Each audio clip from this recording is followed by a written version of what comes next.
Hello everyone, international academy with Raj Singh में आपका बहुत बहुत स्वागत है। जैसे कि आप जानते हैं कि कोई भी नोटिफिकेशन आता है मैं आपके सामने तुरंत लेकर हाजिर हो जाता हूं। वैसे ही कुछ हमारे यूपी की बहुत अच्छी वैकेंसी फिर एक आ गई यूपी पुलिस की। देखिए, यूपी पुलिस में हमारी बैक टू बैक वैकेंसी आ रही हैं। ये हमारी तीसरी वैकेंसी आ चुकी है। सबसे पहले जो हमारी आई है यूपी पुलिस कांस्टेबल की, दूसरी आ चुकी है एएसआई की, और तीसरी जो हमारी आई है ये बेसिकली कंप्यूटर ऑपरेटर में वैकेंसी निकल कर आ रही है। देखिए, कोई भी नोटिफिकेशन आता है मैं तुरंत आपके सामने लेकर हाजिर हो जाता हूँ। और सबसे पहले मैं आपको बता दूं कि आप इस चैनल में फर्स्ट टाइम ज्वाइन किए हैं तो आप इस चैनल को सब्सक्राइब कर लीजिएगा, क्योंकि हर एक नोटिफिकेशन आप तक बहुत जल्दी पहुँच सके। चलिए बात करते हैं ये वैकेंसी के बारे में। इसका एज लिमिट क्या है, एलिजिबिलिटी क्या है, सिलेक्शन प्रोसेस क्या है, ए टू जेड कंप्यूटर ऑपरेटर जो कि हमारे पुलिस डिपार्टमेंट में निकली है, इसका ए टू जेड पूरा फुल डिटेल जानते हैं।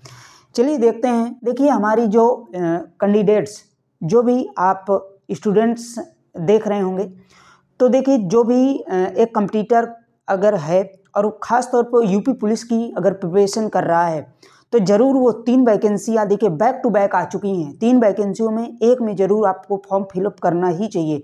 या तो आप पुलिस कांस्टेबल में करिए, या एएसआई में करिए, या इस कंप्यूटर ऑपरेटर में। कंप्यूटर ऑपरेटर की भी वैकेंसी बहुत अच्छी होती है, लेकिन इनमें थोड़ा सा ओ लेवल वगैरह मांगता है। अगर आपके पास ओ लेवल नहीं है तो कांस्टेबल में आप ज़रूर इसको फॉर्म फिलअप कर दीजिएगा। 62,244 पोस्टें हैं केवल यूपी कांस्टेबल में। बहुत अच्छी वैकेंसी होती है, ठीक है। देखिए, आज जो हमारी है यूपी पुलिस कंप्यूटर ऑपरेटर की, इसमें बात करें कि टोटल पोस्ट इसमें कितनी है तो लगभग 1000 के लगभग इसमें पोस्ट हैं। ये कहें कि 985 पोस्टें हैं। अगर इसमें कुछ बढ़ती हैं, कुछ अपडेट आता है तो मैं इसी चैनल में आपको पूरा अपडेट प्रोवाइड करवाऊँगा, ठीक है। और देखिए, इसका ऑनलाइन फॉर्म जो कि हमारे नए साल से शुरू होने जा रहा है, 7/1/2024 से इसका ऑनलाइन फॉर्म शुरू होगा। लास्ट डेट की बात करें तो इसका 28/1/2024 इसकी लास्ट डेट है। ये कहें कि लगभग 21 दिन का हमें समय मिलने वाला है ऑनलाइन फॉर्म भरने के लिए, ठीक है। ये ऑनलाइन हम फॉर्म भरेंगे और 21 दिन का हमें पूरा समय इसमें मिलेगा। फीस की इसमें बात करते हैं तो ऑल कैटेगरी के लिए जो भी SC ST female OBC EWS जो भी जितने भी स्टूडेंट भरेंगे, जो भी कास्ट का होगा, सभी के लिए 400 रुपये इसमें फीस रखी गई है। सभी के लिए ऑलरेडी इसमें 400 फीस है। देखिए, यूपी पुलिस की जितनी हमारी वैकेंसी आई हैं मैं आपको सबको फीस बता दूं। सभी में, या कांस्टेबल हो, ASI हो, SI हो, सभी में फीस लगभग 400 सब फॉर्म में रखी गई। यूपी पुलिस की बात कर रहा हूँ और अदर की बात नहीं कर रहा हूँ। यूपी पुलिस में सभी में 400 है और सभी कैटेगरी के लिए है ये। एज लिमिट की बात करें तो कंप्यूटर ऑपरेटर की जो एज लिमिट है, देखिए इसमें 2 वैकेंसी आई हैं। एक कंप्यूटर ऑपरेटर की है, एक प्रोग्रामर की है। प्रोग्राम जो वहाँ पे करते हैं, मतलब प्रोग्राम ये डांस वाला प्रोग्राम नहीं होता, वहाँ पे फाइलें तैयार करना होता है। ये सब के लिए प्रोग्राम एक पूरा उनको डॉक्यूमेंट तैयार करने के लिए ये डिपार्टमेंट होता है, ठीक है। तो कंप्यूटर ऑपरेटर जो फॉर्म भरेंगे उनके लिए 18 से 28 साल के लिए एज लिमिट रखी गई है। और प्रोग्रामर जो ग्रेड 2 पोस्ट के लिए अप्लाई करेंगे उनके लिए 21 से 30 साल के लिए एज लिमिट रखी गई है। मिनिमम 21 साल होना चाहिए और मैक्सिमम 30 साल होना चाहिए। एज रिलैक्सेशन का भी प्रावधान इसमें दिया गया है। जैसे आप जानते हैं कि सभी में यूपी में एज रिलैक्सेशन होता है।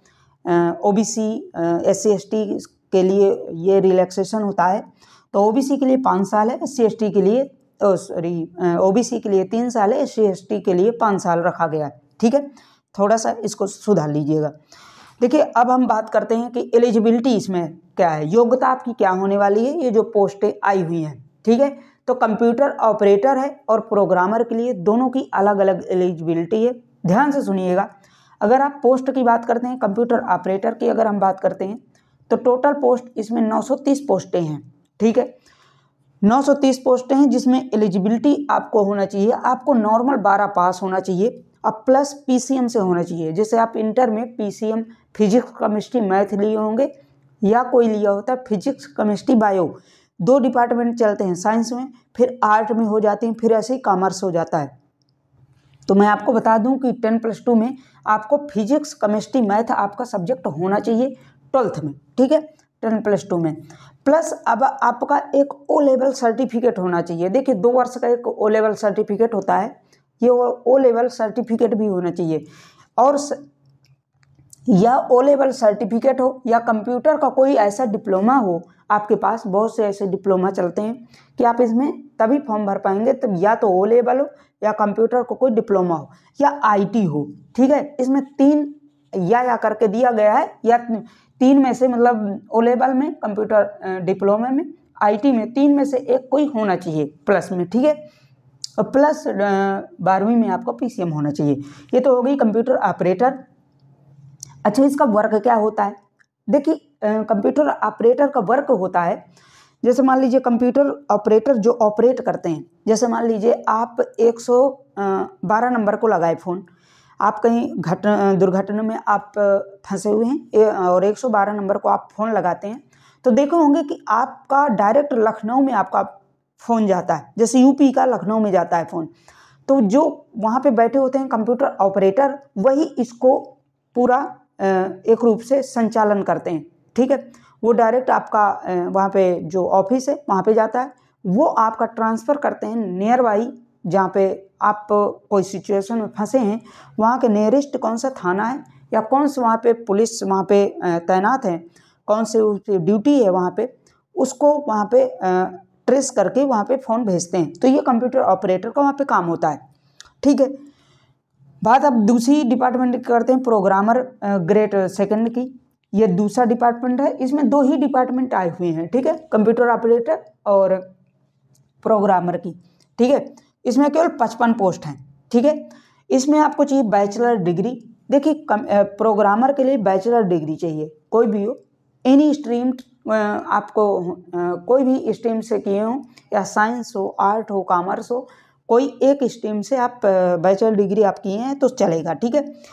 प्लस NIELIT, ये एक कंप्यूटर की एक साइट है, या कहें ये ऑफिशियली साइट होती है। यहाँ से आपको इस संस्थान से, या कहें साइट क्या है, संस्थान ही कहें, इस संस्थान से आपको ए लेवल, जैसे ओ लेवल यहाँ पे कंप्यूटर कोर्स होता है, यहाँ पे ए लेवल का कंप्यूटर कोर्स होना चाहिए, ठीक है। और या आपको बैचलर डिग्री हो, या कंप्यूटर या ITI, कोई भी एजुकेशनल आपको डिप्लोमा होना चाहिए। या तो आप बैचलर डिग्री के साथ ये कोर्स लगा दीजिए NIELIT, ठीक है, ए लेवल का, या तो आपको बैचलर डिग्री के साथ कंप्यूटर का कोई डिप्लोमा हो या IT हो, ठीक है, या इंजीनियरिंग हो। ये आगे इंजीनियरिंग भी लिखा हुआ है, नोटिफिकेशन में आप पढ़ लीजिएगा एक बार। ये है कुछ इसकी प्रोसेस, ठीक है। अब आते हैं सिलेक्शन प्रोसेस में, इसमें सिलेक्शन कैसे होगा। तो देखिए मैं आपको सिलेक्शन बता दूं कि सिलेबस इसमें दिया गया है कि आपको 4 बेसिकली पेपर्स आएंगे, 4 पार्टों में आएगा, जो कि पहला होगा GS, दूसरा होगा मेंटल एप्टीट्यूड, दूसरा होगा, तीसरा होगा रीजनिंग का, और चौथा होगा कंप्यूटर साइंस का, ठीक है।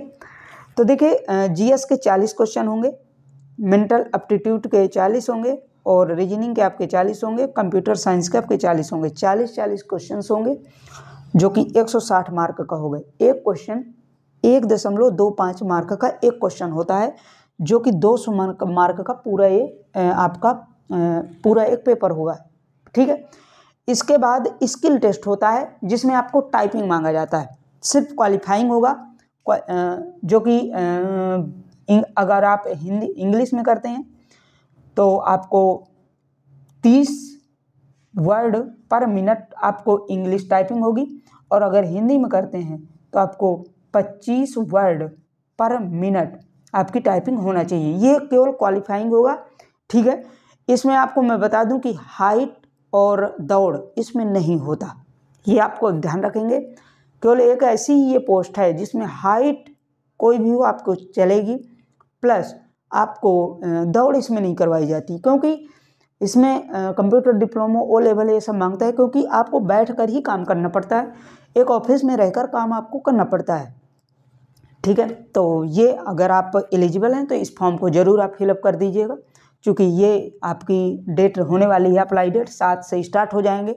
और मैं आपको एक बात और बता रहा हूँ कि जब आप अप्लाई फॉर्म की करें तो लगभग जब स्टार्ट हो जाए फॉर्म उसके 3-4 दिन बाद आप करें और लास्ट डेट के 4-5 दिन पहले करें। ये कहें मिडिल डे जो होते हैं उसी में आप फॉर्म फिलअप करें, ताकि कोई भी अगर अपडेट आता है साइडों में तो आप बेसिकली उसको ईजिली तरीके से उसमें समझ सकें क्या उसमें प्रावधान किया गया।